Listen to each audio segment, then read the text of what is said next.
নমস্কার বন্ধুরা, আজ আমি উপস্থিত হয়েছি আরো একটি ভিডিও নিয়ে।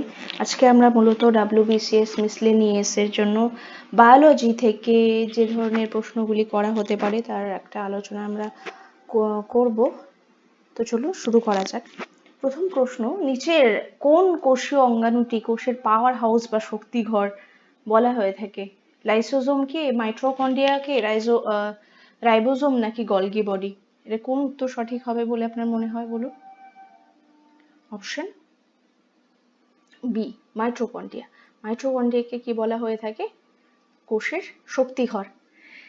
কারখানায় যেমন বিদ্যুৎ উৎপাদন হয়, ঠিক একই রকম ভাবে আমরা খাওয়ার পর যে খাওয়ার থেকে যে পুষ্টি পাচ্ছি সেটার নিয়ে কোষ যে বেঁচে থাকছে তার আসল শক্তি কিন্তু এই মাইটোকন্ড্রিয়া, যেটাকে বলা হচ্ছে এটিপি, অ্যাডিনোসিন ট্রাইফসফেট তৈরি করে, তাই একে কোষের শক্তিঘর বলা হয়ে থাকে।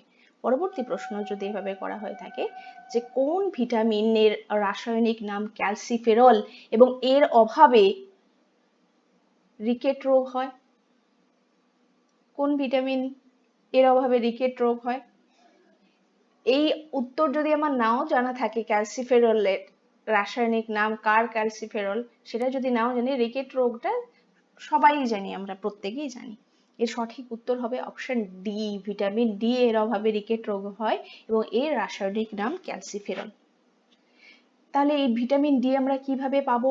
এই রিকেটের অভাব দূর করার জন্য আমাদের কি করতে হবে? শরীরে সূর্যালোকের উপস্থিতিতে ত্বক বা চামড়ায় এই ধরনের এই ভিটামিন কিন্তু তৈরি হতে পারে। এর অভাবে এই রিকেট রোগে কি হচ্ছে? হাড় দুর্বল হয়ে যাচ্ছে বা বেঁকে যায়, এবং এটা বিশেষত শিশুদের হয়ে থাকে, যেটাকে আমরা বলছি রিকেট রোগ। তাহলে ভিটামিন ডি, অপশন ডি। পরবর্তী প্রশ্ন, রক্ততঞ্চন বা রক্ত জমাট বাঁধতে নিচের কোন ভিটামিনটি সাহায্য করে? Vitamin K, vitamin E, vitamin B6 নাকি ভিটামিন এ? সঠিক উত্তর হবে ভিটামিন কে। তাহলে শরীরের কোথাও যখন কেটে গেলে অনবরত রক্ত পড়তে থাকে, সেটা বন্ধ করার জন্য প্রথ্রম্বিন তৈরি করার প্রয়োজন পড়ে, যা কিন্তু এই ভিটামিন কে ছাড়া একেবারেই সম্ভব নয়। তাহলে এই ভিটামিন কে রক্ত জমাট বাঁধতে বা রক্ততঞ্চনে সহায়তা করে থাকে। পরবর্তী প্রশ্ন, প্রশ্ন নাম্বার 4, মানবদেহের কোন হরমোনের অভাবে ডায়াবেটিস মেলিটাস বা মধুমেহ রোগ হয়ে থাকে? Thyroxine, insulin, option C adrenaline, option D glucagon. কোন অপশন সঠিক হবে? সঠিক উত্তর হবে অপশন বি, ইনসুলিন। দেখবেন সুগার পেশেন্টদের ইনসুলিন প্রয়োগ করা হয়ে থাকে। তাহলে এই ইনসুলিনের কাজটা কি? অগ্ন্যাশয়ের বিটা কোষ থেকে এই ইনসুলিন হরমোন নিঃসৃত হয়। তাহলে কোথা থেকে নিঃসৃত হয়? অগ্ন্যাশয়ের বিটা কোষ থেকে। এটি রক্তের যে শর্করা বা চিনির মাত্রাকে এটি রক্তের শর্করা বা চিনির মাত্রাকে নিয়ন্ত্রণ করে। এর যখন ঘাটতি হয় তখনই শরীরে সুগারের পরিমাণ অনেক বেশি মাত্রায় বেড়ে যায়, যাকে আমরা বলছি ডায়াবেটিস।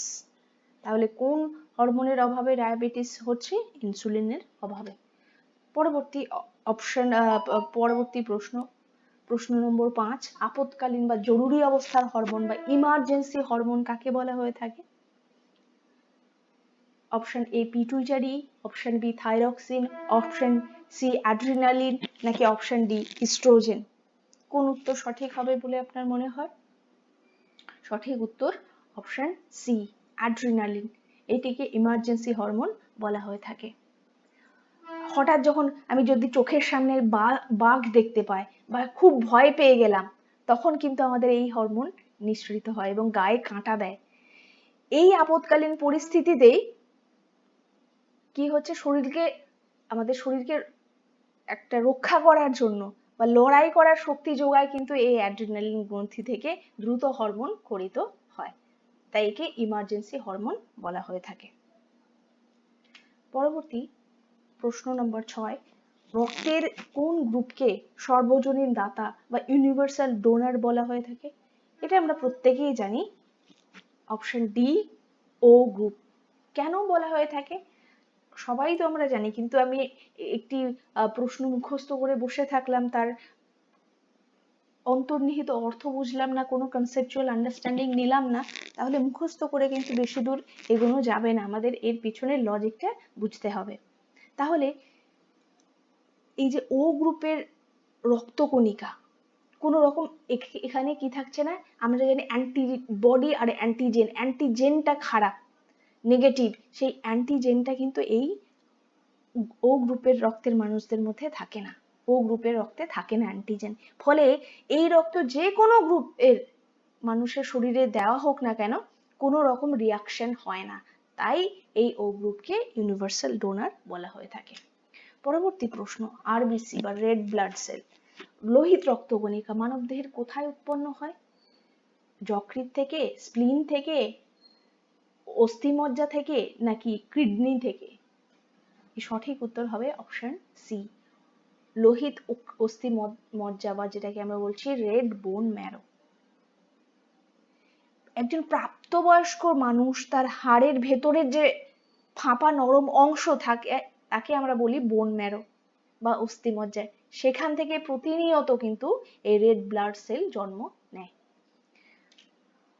পরবর্তী প্রশ্ন নম্বর 8, আত্মঘাতী থলি বা সুইসাইডাল ব্যাগ নামে কোন কোষীয় অঙ্গাণু পরিচিত? Centrosome, option B lysosome, option C plastid, option D vacuole.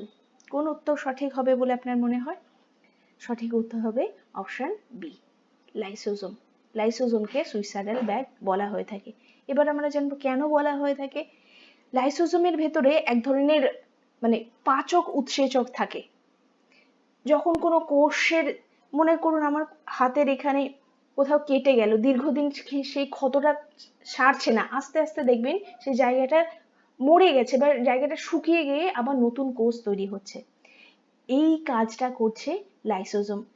যে জায়গায় ক্ষত তৈরি হচ্ছে সেই ক্ষতিগ্রস্ত জায়গাটাকে লাইসোজোম নিজে থেকে, সেখানকার অবস্থিত লাইসোজোম নিজে ফেটে গিয়ে কোষটাকে পুরোপুরি ধ্বংস করে যায়।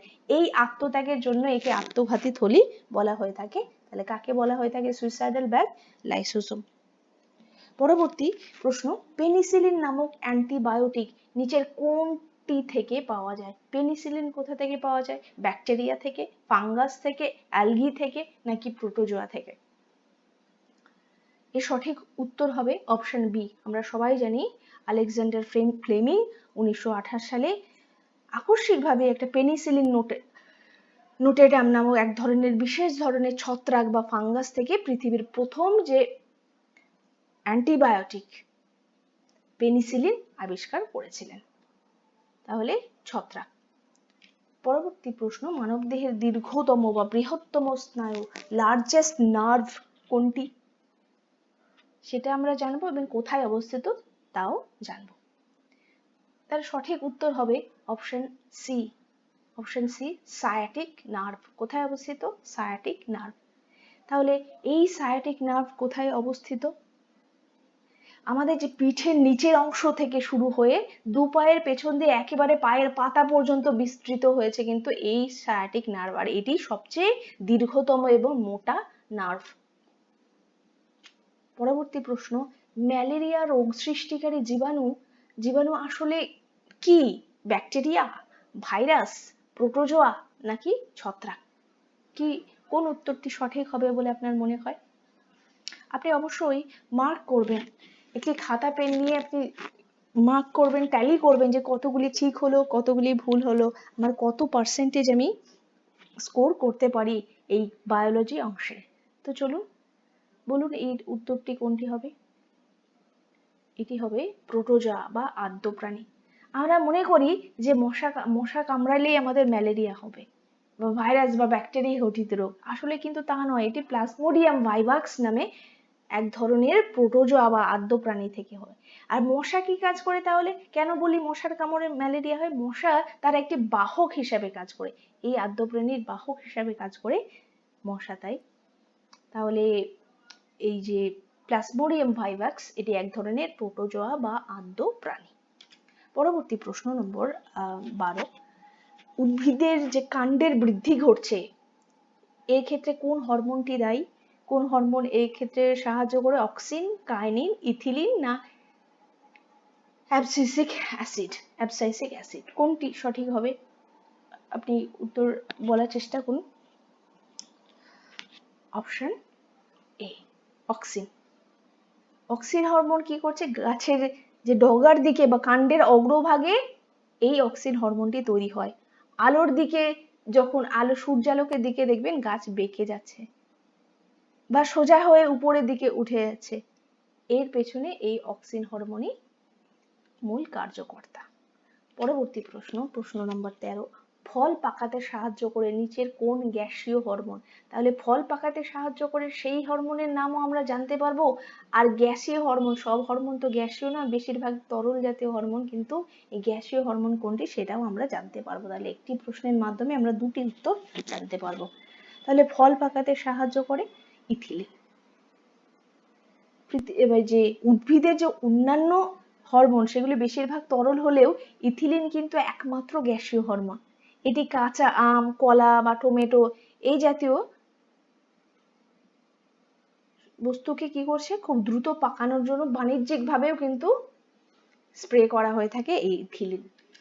পরবর্তী প্রশ্ন নম্বর 14, মানব দেহের বৃহত্তম অনাল গ্রন্থি বা এন্ডোক্রাইন গ্রন্থি কোনটি? যদি বলে মানব দেহের বৃহত্তম গ্রন্থি কোনটি সেটি আলাদা প্রশ্ন, কিন্তু যখন উল্লেখ করে দেবে অনাল গ্রন্থি বা এন্ডোক্রাইন গ্ল্যান্ড গ্রন্থি, তার উত্তর আলাদা হবে। এখানে জিজ্ঞাসা করা হয়েছে অনাল গ্রন্থি বা এন্ডোক্রাইন গ্রন্থি বৃহত্তম কোনটি। এর সঠিক উত্তর হবে অপশন বি, থাইরয়েড। থাইরয়েড কিন্তু আমাদের শরীরের বৃহত্তম অনাল গ্রন্থি বা এন্ডোক্রাইন গ্রন্থি। আর যখন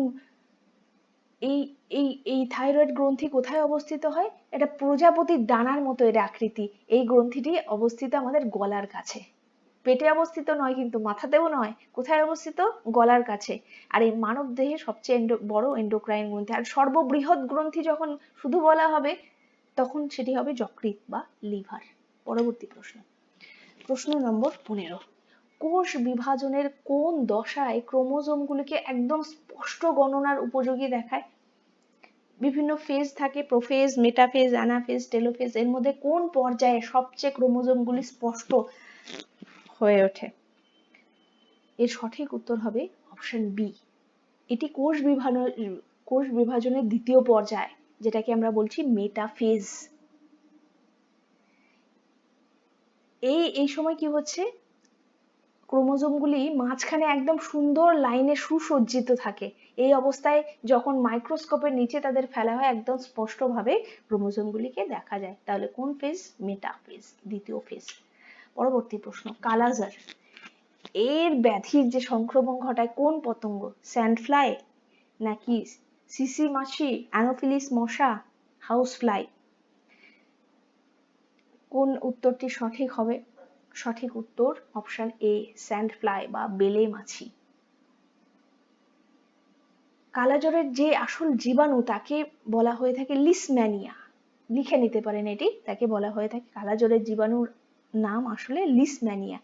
এই জীবাণুটিকে এক শরীর থেকে অন্য শরীরে বয়ে নিয়ে যায়। যেমন ওই ম্যালেরিয়ার ক্ষেত্রে প্লাজমোডিয়াম ভাইভ্যাক্সের বাহক হিসেবে কাজ করে মশা, এক্ষেত্রে এই স্যান্ডফ্লাই কাজ করে ওই লিসম্যানিয়া জীবাণুকে বহন করার কাজ করে। এই ছোট আকৃতির স্যান্ডফ্লাই বা বেলে মাছি। তাহলে কালাজারের জন্য কোন পতঙ্গটি দায়ী? স্যান্ডফ্লাই বা বেলে মাছি। পরবর্তী প্রশ্ন, মানব দেহের কোন অঙ্গটি ইউরিয়া তৈরি বা সংশ্লেষ করে? বৃক্ক বা কিডনি, যকৃৎ বা লিভার, অপশন সি ফুসফুস, অপশন ডি প্লিহা। কোন উত্তরটি সঠিক হবে বলে মনে হয়? অপশন বি, লিভার বা যকৃৎ কিন্তু ইউরিয়া তৈরি বা সংশ্লেষ সিনথেসিস করে থাকে। আমাদের শরীরে যখন প্রোটিনগুলো ভাঙছে, তার সিনথেসিস হচ্ছে, তখন এক ধরনের ক্ষতিকর অ্যামোনিয়া তৈরি হচ্ছে, যেটা এই যকৃৎ বা লিভার একটি চক্র, যাকে বলা হচ্ছে অর্নিথিন চক্র, সেই চক্রের মাধ্যমে এই বিষাক্ত অ্যামোনিয়ার তার বিষ কিছুটা কমিয়ে তাকে কম ক্ষতিকর করে তোলে, যেটাকে বলছে লিভার ইউরিয়া। পরে সেটা ইউরিনের মাধ্যমে বেরিয়ে যায়। তাহলে ইউরিয়া তৈরির কাজ করে কে? লিভার বা যকৃৎ। পরবর্তী প্রশ্ন নাম্বার 18, দাঁতের যে কঠিন বহিরাবরণ, অর্থাৎ মানব দেহের এটিই কিন্তু সবচেয়ে শক্ত অংশ, শক্ততম অংশ। এটিকে কি বলা হয়? ডেন্টিন, এনামেল, সিমেন্টাম নাকি কেরাটিন? এর সঠিক উত্তর হবে অপশন বি, এনামেল। আমাদের হাড়ের চেয়েও কিন্তু শক্ত এই এনামেল, যে দাঁতের ওপর একেবারে সাদা চকচকে আস্তরণ থাকে, তাকে আমরা কি বলে থাকি? এনামেল। এটি কি দিয়ে তৈরি? এনামেলের কোন উপাদান দিয়ে তৈরি? Calcium phosphate. ক্যালসিয়াম ফসফেট দিয়ে তৈরি এবং এটি মানব দেহের কঠিনতম উপাদান। পরবর্তী প্রশ্ন, স্যালাইভা বা লালার রসে উপস্থিত কোন উৎসেচক শ্বেতসার বা স্টার্চকে ভাঙতে সাহায্য করে? পেপসিন, ট্রিপসিন, টায়ালিন নাকি লাইপেজ? এর সঠিক উত্তর হবে অপশন সি, টায়ালিন। টায়ালিন। আমরা যখন ভাত বা রুটি মুখে দিয়ে চিবোচ্ছি, এই লালারসে এক ধরনের টায়ালিন নামক উৎসেচক থাকে। সেটা যে জটিল শ্বেতসার বা জটিল যে স্টার্চ, তাকে ভেঙে মল্টোজে পরিণত করে। এই কারণে বেশ কিছুক্ষণ, মানে ভাত চিবোলে, ভাত বা রুটি কিছুক্ষণ চিবোলে দেখবেন মিষ্টি লাগে, এই টায়ালিনের উপস্থিতির জন্য। পরবর্তী প্রশ্ন এবং আজকে আমাদের সর্বশেষ প্রশ্ন, মানবদেহের কোন অঙ্গটিকে লোহিত কণিকার কবরখানা বা graveyard of red blood cell বলা হয়ে থাকে? এটা বলা হয়ে থাকে যকৃৎ, প্লীহা, অস্থিমজ্জা, অগ্নাশয়। কোনটি হবে? অপশন বি, প্লীহা বা স্প্লিন। এটিকেই বলা হয়ে থাকে গ্রেভিয়ার্ড অফ আরবিসি। কেন বলা হয়ে থাকে? লোহিত রক্তকণিকার গড় আয়ু কতদিন? 120 দিন। এই আয়ু যখন শেষ হয়ে গেলে, তার বুড়ো হয়ে গেল, বয়স হয়ে গেল, তখন এই স্প্লিনে চলে যায়। কোথায় চলে যায়? স্প্লিনে বা প্লীহাতে চলে যায় এবং ভেঙে ধ্বংস হয়ে যায়। তাই একে বলা হয় গ্রেভিয়ার্ড অফ আরবিসি। অনেক ধন্যবাদ পুরো ক্লাসটি শোনার জন্য বা দেখার জন্য। পরবর্তী কোন বিষয়ের উপর ক্লাস চান অবশ্যই জানাবেন, আর পরবর্তী ক্লাসের জন্য সঙ্গে থাকবেন। ধন্যবাদ।